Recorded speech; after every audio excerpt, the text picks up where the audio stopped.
Belilah perusahaan yang memperkaya semua pemegang sahamnya dengan adil. Janganlah membeli perusahaan yang hanya memperkaya pemegang sahamnya yang merangkap sebagai komisaris dan direksi.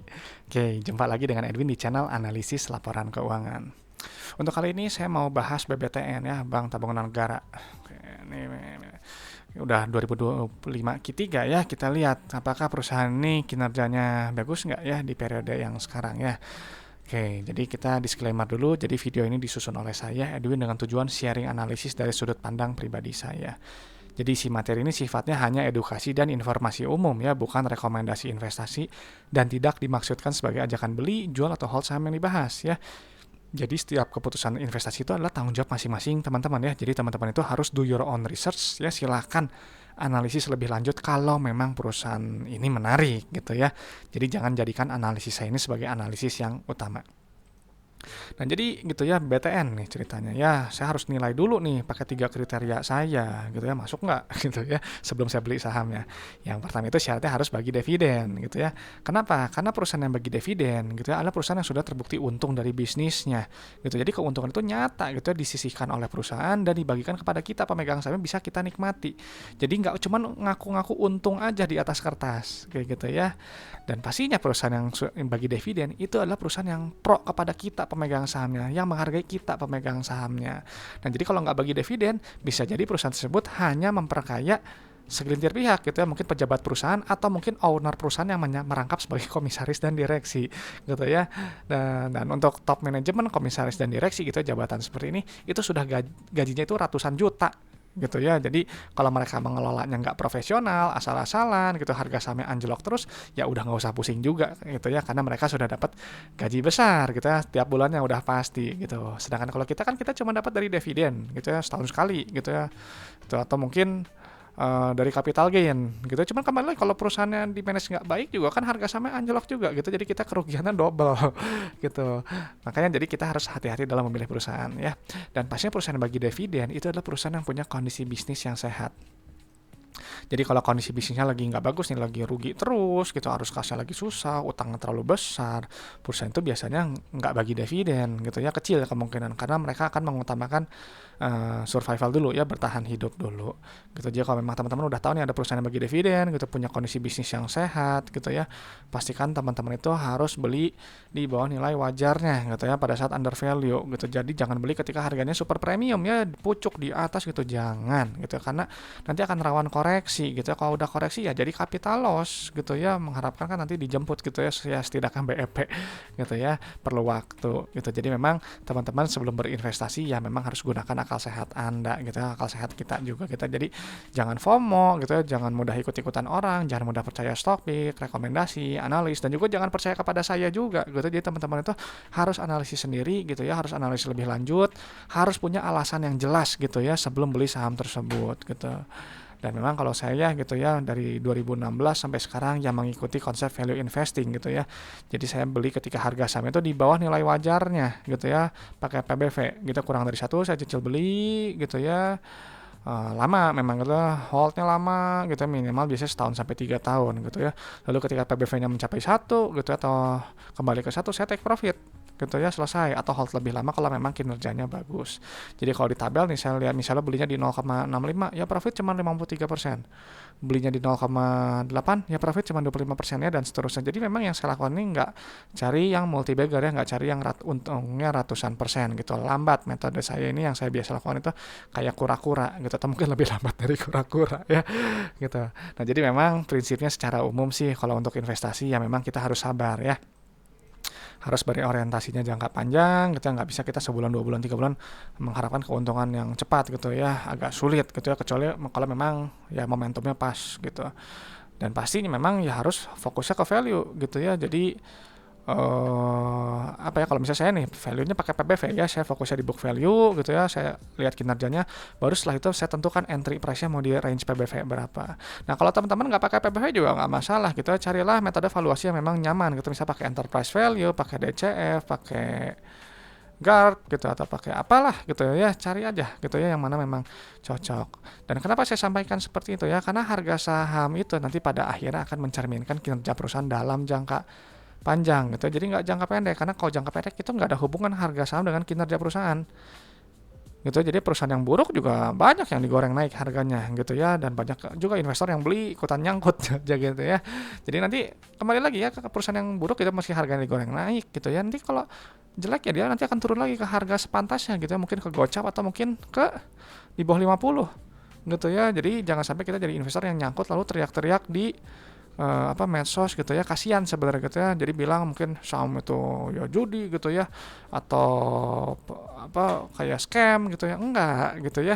Sebenarnya enggak, mungkin karena mereka mungkin nggak lihat gitu dalamnya seperti apa gitu. Karena memang perusahaan-perusahaan yang gocap gitu yang di bawah 50 mungkin gitu ya, karena kalau dicek di laporan keuangan biasanya bermasalah sepengalaman saya gitu. Jadi ya kembali ya, hati-hati. Nah, kalau saya analisisnya itu pakai sedikit dari fundamental gitu ya, pakai laporan keuangan, ditambah rasio, dan tadi pakai PBV. Jadi ini nggak lengkap analisis saya ini ya, silahkan teman-teman lengkapi gitu ya, bagian mungkin yang kurang gitu. Nah, kalau saya memang harus paham gitu ya, laporan keuangan, kenapa?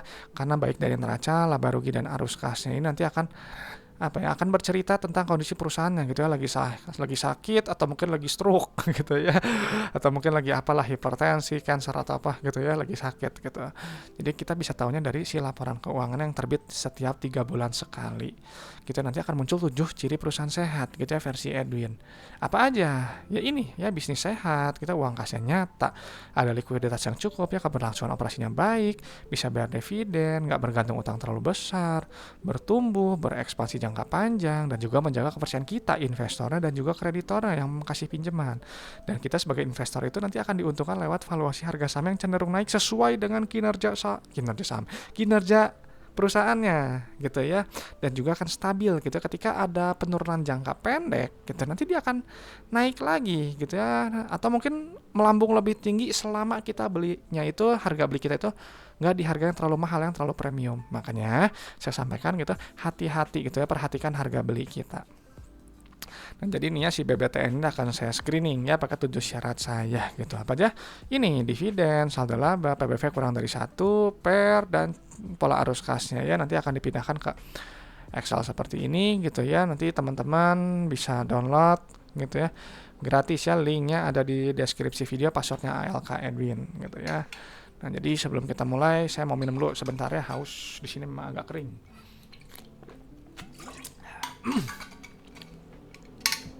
Nah, oke, BBTN gitu ya, ini pastikannya benarnya 2025 Q3 satuannya jangan lupa ya, satuannya juta. Oke ya. Nah, kita lihat dulu riwayat dividennya ya. Ini di BBTN ini memang 3 tahun terakhir bagi dividen ya. Di tahun buku 2024, 2022 gitu ya. Ini bagus. Artinya perusahaan ini sudah stabil gitu ya. Saya suka perusahaan yang seperti ini, rutin bagi dividen. Ya, tadi kita bisnisnya nyata, nggak cuma untung di atas kertas aja ya. Jadi ini sudah lolos screening yang pertama ya. Buat saya sih layak dilihat lebih lanjut. Karena kalau saya biasanya kalau salah satu nggak lolos gitu, misalnya 2023-nya nggak ada nih, ya udah langsung close aja laporan keuangannya, skip gitu. Nah, ini memang gitu ya, saya sampaikan ini kan kita mau lihatnya perbankan ya. Nah, ini untuk perbankan ini memang di Excel ini saya ini memang buat ini untuk yang non bank gitu ya. Jadi teman-teman ya mungkin bisa ikut bareng saya aja ngisinya ya kalau mau ngisi barengan. Nah, jadi nggak ada aset lancar ya di laporan keuangan untuk perbankan ya, adanya aset aja. Gitu ya, tambah ini aja. Nah, kita langsung isi kasnya dulu ya, yang ini. Nah, kas ini gitu ya penting gitu ya, harus selalu dilihat gitu ya, baik yang non bank dan yang perbankan juga, karena uang kas ini adalah total uang yang berada di dalam dompet perusahaan gitu ya.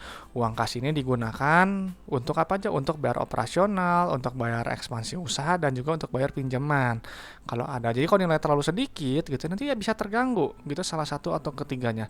Kalau nilai terlalu besar berarti tanda tanya juga ya, buat apa perusahaan memumpuk kas terlalu besar gitu ya. Apakah perusahaan nggak bisa gitu gunakan kelebihan kas tersebut untuk memperkaya kita pemegang sahamnya? Caranya ya dengan bagi dividen dengan nilai yang lebih besar, atau mungkin lebih sering gitu ya, atau mungkin bisa ekspansi usaha, atau mungkin bayar pinjaman ke bank gitu supaya beban bunganya lebih ringan, atau buyback saham aja gitu untuk mengurangi faktor pembagi antara earning per share dan juga dividen per share-nya.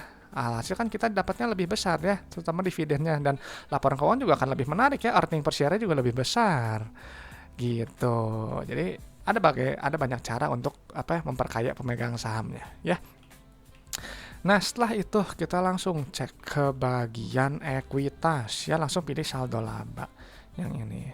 Nah, kenapa saldo laba ini harus dilihat gitu ya? Karena saldo laba ini adalah total akumulasi keuntungan yang telah dihasilkan perusahaan semenjak perusahaan ini berdiri gitu ya, pertama kali beroperasional sampai sekarang 2025 Q3, dan itu di luar dividen gitu. Jadi si BBTN gitu ya, dari pertama kali berdiri sampai sekarang 2025 Q3 telah menghasilkan total profit sebesar 20,6 triliun. Juta, miliar, triliun. Nah, iya benar.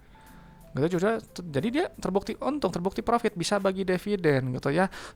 Perusahaan yang saldo labanya positif, dia bisa bagi dividen. Nah, kalau dia rugi terus perusahaannya, dia nggak ada yang namanya saldo laba gitu. Jadi adanya itu saldo defisit atau akumulasi kerugian gitu ya. Artinya perusahaan tersebut ya rugi terus ya. Bu, di mata saya perusahaan yang saldo labanya negatif itu adalah perusahaan yang bermasalah gitu ya. Ya kalau saya sih buat apa beli perusahaan yang rugi terus gitu ya, uang saya terbatas gitu ya, nggak kayak angel investor yang perusahaan rugi beli terus gitu ya, saya nggak seperti itu. Nah, jadi setelah itu kita cek langsung ke bagian ekuitas ya, yang ini. Nah, kita isi dulu ekuitas ini. Kalau nama lainnya itu subtotal biasanya ya. Ini KNP-nya 0, yang KNP sekarang ada 18 ya. Nah, ini kita lihatnya nih, ada namanya rasio saldo laba terhadap modal awal ya. Artinya si BBTN ini telah menghasilkan total profit sebesar 1,4 kali modalnya gitu ya. Jadi bagus, sudah balik modal gitu, udah di atas 1 nilainya. Dan untuk PBV udah cukup murah ya, ini di bawah di 0,48 gitu ya.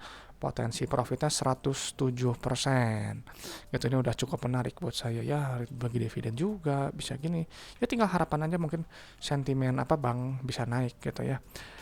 Nah, kita langsung cek ke bagian laba rugi ya. Nah, di laba rugi ini kan tadi ya pakai yang non bank gitu ya. Nah, untuk perbankan gitu nggak ada yang namanya pendapatan atau revenue. Adanya itu ya pendapatan bunga atau pendapatan syariah. Pakai nilainya yang ini ya. Nah, ini nih. Total pendapatan bunga dan bagi hasil ya, total interest income and from profit sharing ya, yang ini. Jadi ini adalah pendapatannya. Ini yang setara dengan pendapatan di laporan keuangan non bank gitu ya. Dan teman-teman harus tahu gitu ya. Yang saya lakukan seperti ini adalah yang saya memang biasa lakukan gitu ya. Jadi mungkin ada perbedaan gitu ya. Pengisian baik mengisi datanya atau memindahkan data ataupun dengan istilah-istilah gitu ya. Kalau saya memang sukanya yang simpel aja, yang disederhanakan aja gitu. Nah, lalu gitu di perbankan itu nggak ada yang namanya laba kotor, nggak ada yang namanya gross profit, tapi adanya itu ini pendapatan bunga neto. Ini adalah gross profit yang setara, karena kan si pendapatan ini kan nanti dikurangi harga modal barang atau jasa ya kalau di non bank. Nah, kalau di sini ya dikurangi ini beban bunga DLL gitu. Jadi muncul laba brutonya ya. Nah, yang ini nilainya. Nah, ini saya belum jelasin ya gitu ya. Kenapa sih pendapatan ini penting ya? Karena pendapatan ini untuk menilai perusahaan ini bertumbuh atau enggak gitu. Perusahaan yang bertumbuh gitu dia nilainya cenderung naik seperti ini ya, bagus gitu. Artinya barang atau jasa ini relevan untuk customer ya, disukai oleh customer gitu. Dan si pendapatan tadi kan dikurangi gitu ya harga modal barang atau jasa kalau yang non bank. Nah, ini kan dikurangi oleh beban langsung ya, beban bunga langsung gitu. Nanti muncul laba bruto gitu. Dan laba bruto ini untuk melihat inti efisiensi perusahaan dan juga untuk menempatkan harga barang atau jasanya itu di atas harga modalnya gitu. Melihat kemampuan perusahaan itu menempatkan harga jual barang atau jasanya di atas harga modalnya. Dan ini kan kita lihat ya, GPM ini 47% ya, naik tuh, bagus ya. Berarti kan kalau teman-teman jual barang atau jasa 100.000, dia modalnya cuma 53.000, dapat 47.000 profitnya gitu, kotornya bagus kan. Marginnya tebal gitu. Memang untuk perbankan rata-rata tebal semua marginnya gitu. Memang bisnisnya mantap sih gitu ya. Semakin dekat uang, makin dekat kekayaan gitu kan. Ingat ya tadi, semakin besar gross profit maka semakin besar untuk net profit. Karena si laba kotor ini kan nanti dikurangi tuh ya, dikurangi oleh ini nih penyisihan kerugian gitu ya. Ini kan CKPN ini kalau nggak salah ya. Terus dikurangi beban operasional, beban umum, beban gaji, beban bla bla bla ya, pokoknya beban operasional lah, beban pajak. Nanti keluar laba bersih ya, yang ini gitu kan. Ini inti dari laporan laba rugi ya, perusahaan ini untung atau enggak gitu ya. Nah, jadi tinggal dipindahkan saja gitu ya. Dan Ini bagus ya untuk yang tadi ya, dia kan revenue naik, gross profitnya juga naik gitu ya, dan untuk net profit juga naik ya, bagus ya gitu. Nah ini secara pair nih bagus ya, murah juga nih ya, udah 5 koma di bawah 10 ya, jadi di screening ini oke semua gitu. Saya memang carinya di bawah 10 kalau bisa ya, 15 ini karena 15 ini pakai rata-rata secara umum ya, ini menarik gitu ya, sudah mulai menarik. Dan ingat ya, kita harus cek juga di bagian arus kasnya gitu, karena arus kas ini untuk memvalidasi si laba rugi gitu ya, berdasarkan uang kas yang diterima gitu. Nah ini kita lihat dulu nih penerimaan uang kasnya pakai nilai yang ini ya, penerimaan bunga dan bla bla bla nya bagi hasil dan margin yang ini ya. Nah ini kita harus lihat, kita nanti untuk melihat rasio receipts to revenue ratio yang ini gitu. Coba ntar saya ngecek dulu, takut ada yang salah. Ini pendapatan bener kan, dia nilainya 26. Nah ya benar ya, udah benar gitu ya. Oke. Nah gini ya, jadi kan tadi ada rasionya receipt to revenue ratio. Nah ini kan untuk menilai gitu ya, berapa jumlah uang yang diterima gitu dari customer. Kalau 86% artinya kan misalnya teman analogi, teman-teman jual barang 100 juta, cuman terima uangnya 86 juta. 14 jutanya itu berubah bentuk menjadi piutang yang harus teman-teman tagih. Gitu kan, nagih utang susah ya gitu. Karena apa? Karena arus kasnya pencatatnya cash base, sedangkan laba rugi ini dia akrual. Jadi diakui dulu lah pokoknya, tapi uangnya nanti belakangan gitu ya. Nah, kita makanya harus divalidasi seperti ini. Dan ini lihatnya ini receipts to revenue ratio turun di bawah 90%. Agak kurang bagus. Ya, kalau saya cari yang minimal sekali itu 90%-nya, lebih bagus tuh kayak gini, mendekati 100%. Gitu. Jadi si BBTN ini kan mengakunya pendapatannya 26,5 triliun, tapi duit yang diterima cuma 23 triliun. 3,5 triliun lagi kemana? Gitu ya, kok bisa nih ada penurunan gitu? Apakah kreditnya macet atau gimana? Gitu, saya nggak tahu. Makanya teman-teman cek nanti di bagian rasio perbankan. Gitu ya, gitu. Ini kan saya hanya dugaan aja gitu ya.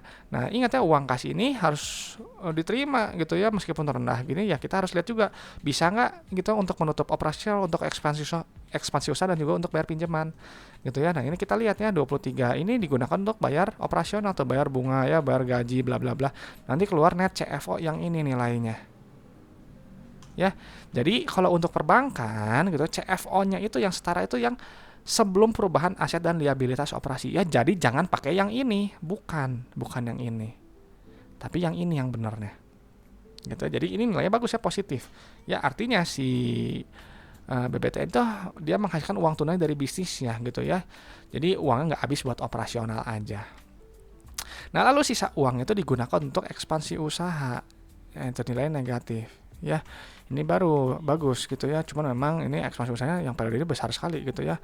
Kalau yang sebelumnya ini dia menahan ekspansi usaha ya, nilainya positif ya.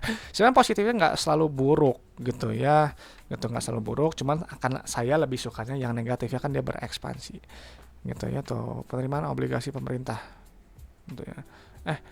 Iya benar kan gitu. Nah setelah itu gitu ya, sisa uangnya ini digunakan untuk bayar pinjaman. Tuh, pembayaran atas surat-surat berharga yang jatuh tempo ya, pembayaran atas pinjaman. Tuh, terus pembayaran atas jatuh. Jadi nilai negatif. Gitu ya. Ya kalau saya sukanya yang negatif seperti ini gitu ya. Kenapa? Artinya dia cenderung melunasi pinjaman dibandingkan menerima pinjaman ya, bagus gitu. Tapi memang ini ada penurunan kas ya yang agak lumayan. Memang ini kan kita nggak dihitungnya dari si CFO yang ini ya gitu ya. Kalau misalnya di sini kan terteranya itu kan tuh ada kenaikan kas ya 13 gitu. Cuma saya pakai nilai yang sebenarnya yang ini gitu. Jadi memang kalau dari secara pola arus kas ini sebenarnya baik, kita plus min gitu, jauh lebih baik dibandingkan periode sebelumnya gitu. Cuma kan yang terpenting kan dia bayar dividen ya. Jadi meskipun dia bayar operasional, bayar ekspansi usaha, bayar pinjaman, tetap ada nilai tambah, kita ada uang tunggu untuk kita lewat dividen gitu. Jadi ini memang dari screening ini oke semua ya gitu. Nah jadi untuk BBTN gimana nih buat saya? Buat BBTN ini perusahaan bagus ya, dia 3 tahun terakhir bagi dividen, kita sudah menghasilkan total profit itu 1,4 kali modal ya, dan PPV udah murah di bawah 0,5 ya, potensi profitnya 107% gitu. Dan secara PER juga udah murah ya, di bawah 10, 5,45. Nah untuk secara manajemen kas ini memang polanya bagusnya plus min gitu ya. Memang ada penurunan kas yang agak lumayan gitu ya, agak lumayan, cuman ya buat saya sih nggak masalah. Cuman ini memang untuk ini ya, rasionya turunnya drastis gitu ya. Pak kalau rasionya ini dia lebih tinggi gitu ya, akan lebih baik nanti nilainya gitu. Jadi mungkin harapannya sih ke depan di 2025 Q4 dia bisa ada perbaikan ya untuk si ini ya, rasio penerimaannya gitu. Jadi si BBTN sih buat saya mungkin bisa masuk watchlist ya. Itu aja kali ya. Dan ingat ya teman-teman, saya ingatkan sekali lagi, ini saya nggak cek dengan rasio perbankan lainnya gitu ya, seperti apa non performing loan, capital adequacy ratio, atau rasio-rasio perbankan yang lain gitu. Jadi teman-teman silahkan cek mandiri gitu ya, saya nggak cover gitu. Oke teman-teman, itu aja mungkin pendapat saya untuk BBTN gitu ya. Ya bolehlah masuk watchlist buat saya gitu. Cuman nggak tahu nih buat teman-teman ini BBTN menarik atau enggak ya. Kalau menarik, nggak menarik, boleh sampaikan pendapatnya di kolom komentar gitu ya, supaya kita bisa saling sama-sama bertukar pendapat gitu. Dan teman-teman kalau misalnya ada pertanyaan seputar investasi saham, boleh sampaikan juga ya di kolom komentar, nanti akan saya respon. Dan untuk saham request gitu ya, saya pending dulu sampai nanti minggu 1 atau minggu 2 Desember ya gitu, karena ada saham-saham yang jadi prioritas dulu yang harus saya bahas gitu ya. Di November full tuh 30, berarti kan ada 60 emiten gitu ya, karena saya ini sebisa mungkin sehari itu saya terbitkan 2 emiten ya, 2 video gitu ya, untuk sharing analisis gitu. Jadi sebulan itu ada 60 ya, lumayan gitu. Jadi selama 1 kuartal ya ada 180 gitu. Jadi memang untuk saham request dia bisa ada kurang lebih 100 lah ya, 100 saham request gitu. Jadi kita bisa lihat kita sisi-sisi saham-saham lain yang mungkin dianggap oleh teman-teman menarik gitu atau nggak menarik gitu, pengen dilihat gitu, boleh juga gitu ya. Oke teman-teman, itu aja mungkin pendapat saya gitu ya. Semoga sharing dari saya ini bermanfaat gitu ya. Semoga bisa memperkaya pandangan teman-teman dalam menilai suatu perusahaan gitu. Oke teman-teman, saya Edwin dari channel Analisis Laporan Keuangan. Sampai jumpa di video-video berikutnya.